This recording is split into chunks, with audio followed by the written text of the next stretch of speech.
Assalamualaikum warahmatullahi wabarakatuh. Alhamdulillah rabbil alamin. Subhana la fitratul Islam bi kalimat ikhlas wa ala dini nabiyyina Muhammad sallallahu alaihi wasallam wa ala millati abina Ibrahim hanifa ma kana minal musyrikin. Faqala fil Qur'anil Karim, a'udzu billahi as-sami'il 'alim minasy syaithanir rajim wa nazzil minal Qur'ani ma huwa syifaa'un wa rahmatul lil mu'minin. Ya, alhamdulillah, pada pagi menjelang siang ini Allah memberikan kekuatan iman pada diri kita sehingga kita bisa berkumpul bersama dalam satu kajian ilmu. Dan sebelumnya afwan telat tadi 30 menit ya, karena jalanannya cukup macet. Milih jalan yang lancar supaya cepat, ternyata disempur kena macet. Ya. Kajian kita kali ini melanjutkan kajian yang lalu ketika kita berbicara tentang At-Tibun Nabawi. Kalau yang lalu kita berbicara tentang sejarah, ya. Jadi munculnya kitab At-Tibun Nabawi itu di tahun 861. Jadi kalau kita kembali kepada sejarah tentang pengobatan Nabi, dibukukannya buku At-Tibun Nabawi itu tahun 861. Ya, itu oleh seorang ilmuwan yang menggabungkan semua keilmuan. Jadi konteks dalam At-Tibun Nabawi itu tidak pengobatan dari Arab saja. Ya, jadi digabung pengobatan Persia, Cina, Mesir jadi satu. Nah, maka disitulah awal sekali pembukuan kitab At-Tibun Nabawi. Nah, pada saat itu mulai ada riset, penelitian sampai akhirnya kitab itu kita terima. Ya, pada zaman itu ada 800 kitab. Ya, 861 itu Ali bin Sahal itu menulis buku 800 kitab tentang At-Tibun Nabawi. Jadi kitab At-Tibun Nabawi itu banyak.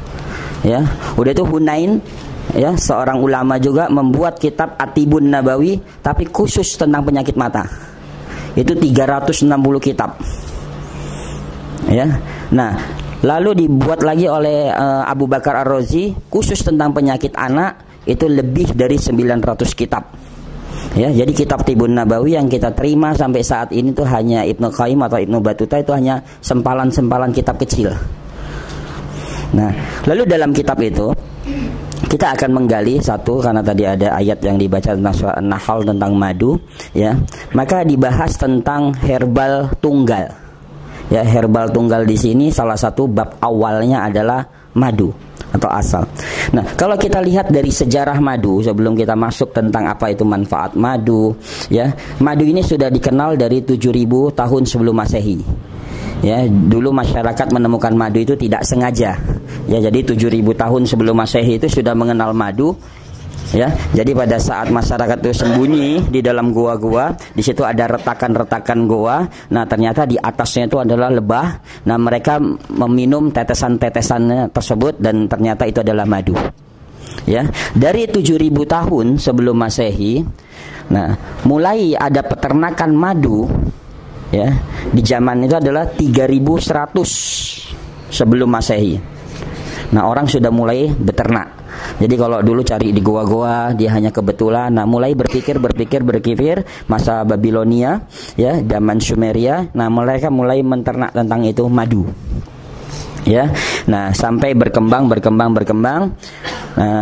New Zealand dan beberapa negara-negara lain itu dikenal dari tahun 1800, tapi sudah masuk tahun Masehi. Nah, kalau kita angkat tentang asal atau tentang madu di dalam Al-Quran, maka Al-Quran mengangkat dalam surat An-Nahl 68 sampai 69. Nah, dari ayat tadi kita berbicara tentang madu, maka madu ini terbagi menjadi 3 bagian. Yang pertama jabal katanya, jadi ada madu gunung. Ya, jadi kalau dari ayat tadi kita dengarkan bahwa madu di situ ada madu gunung. Jadi madu yang asal dari gunung. Misalnya kalau di Indonesia ini di Sumbawa, ya, Sulawesi, gunung-gunung batu di Sulawesi, ya, Sulawesi Selatan, Sulawesi Tengah itu gunungnya gunung-gunung batu.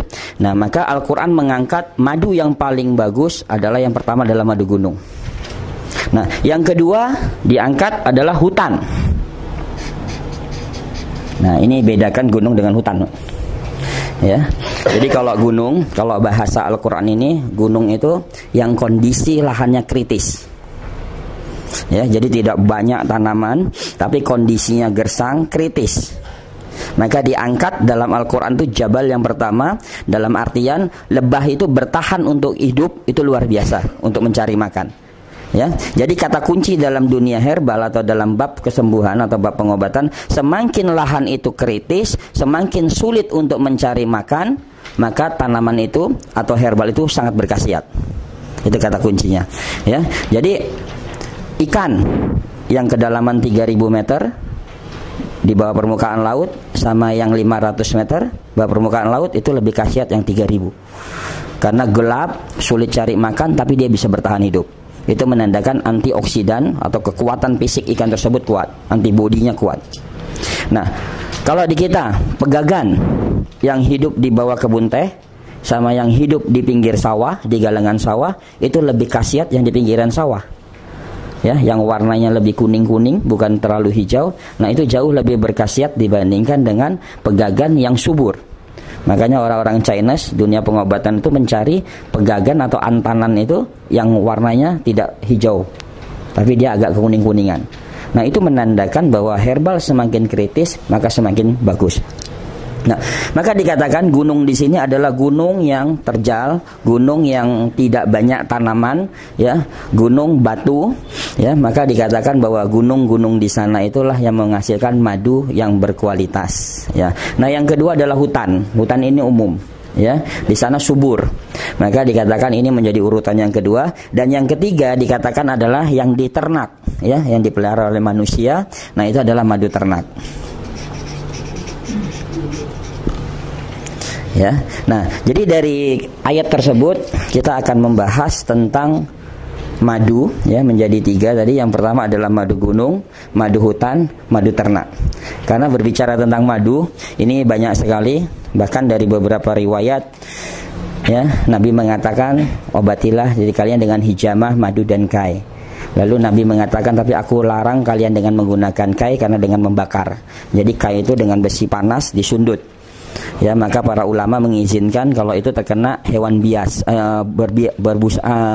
berbisa. Ya, jadi misalnya digigit anjing atau digigit ular, jadi mematikan saraf, maka itu dengan besi panas. Ya, maka kata Nabi aku larang. Tapi sekarang al-kai sudah mulai dimodifikasi jadi dengan besi tapi tidak dibakar. Ya. Lalu Nabi mengatakan juga obatilah kalian dengan madu dan Quran. Ya, madu ini selalu banyak sekali diangkat, madu dan Quran. Bahkan dalam satu kisah, ya, ketika seorang sahabat ngeluh sakit lambung, maka kata Nabi, ambil madu, minum madu. Datang lagi, ya Rasulullah masih sakit, ambil lagi, minum madu.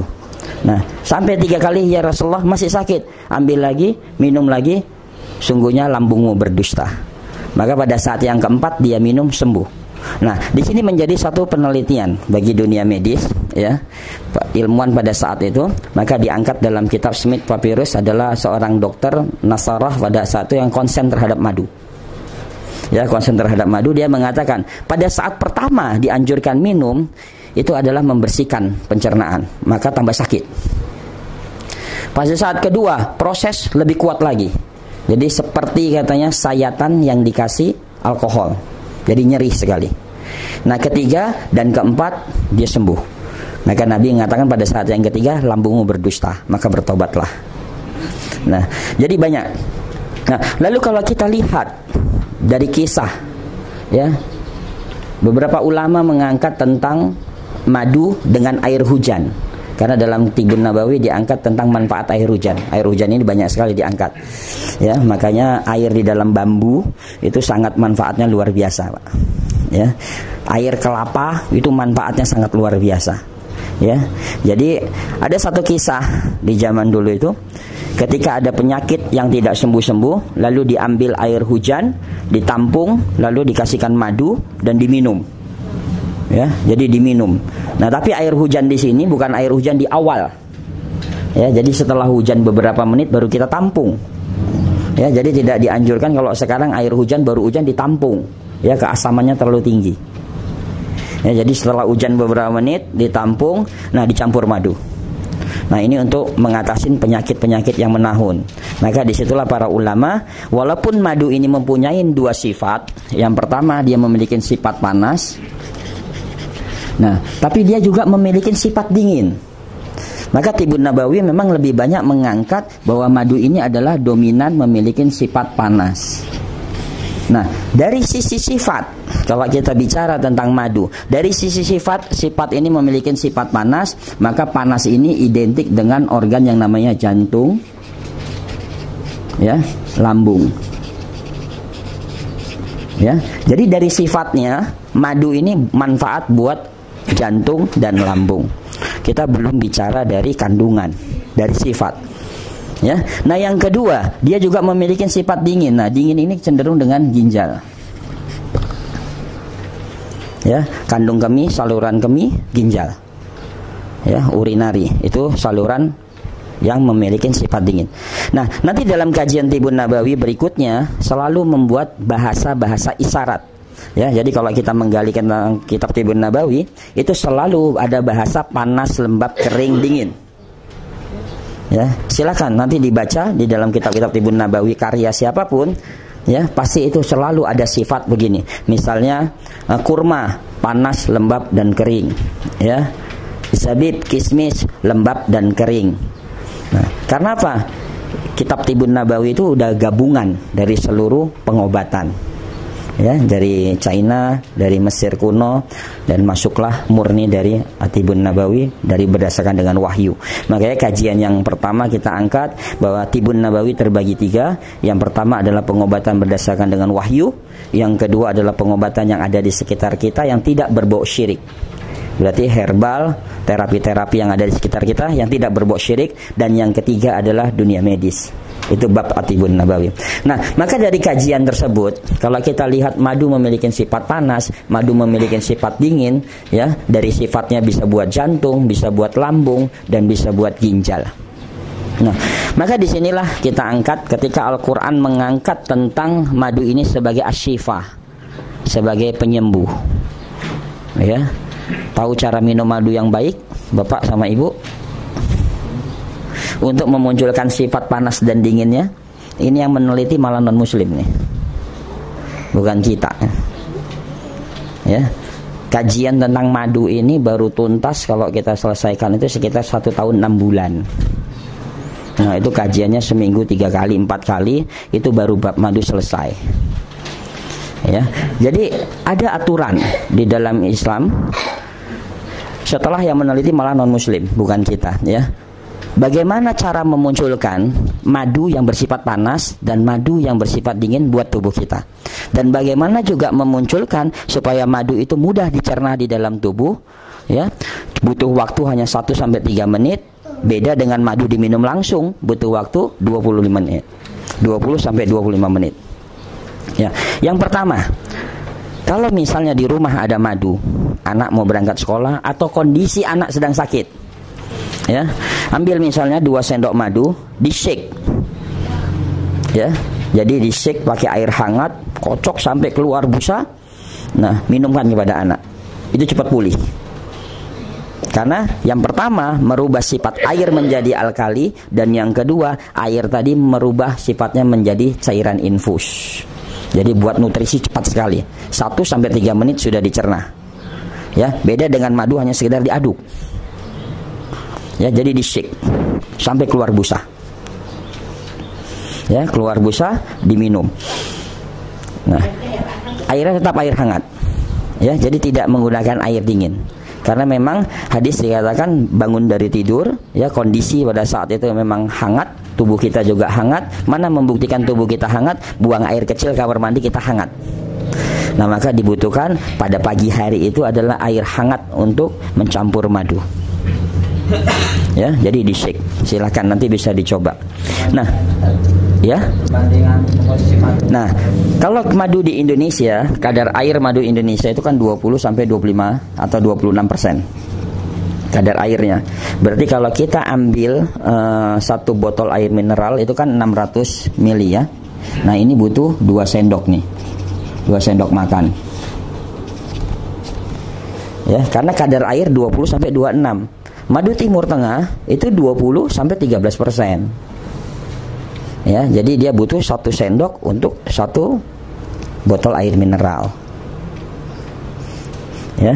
Nah, lalu bagaimana caranya? Kalau tadi adalah memungsikan madu supaya berfungsi dengan cepat. Nanti kita baru lihat fungsi-fungsi madu yang lain.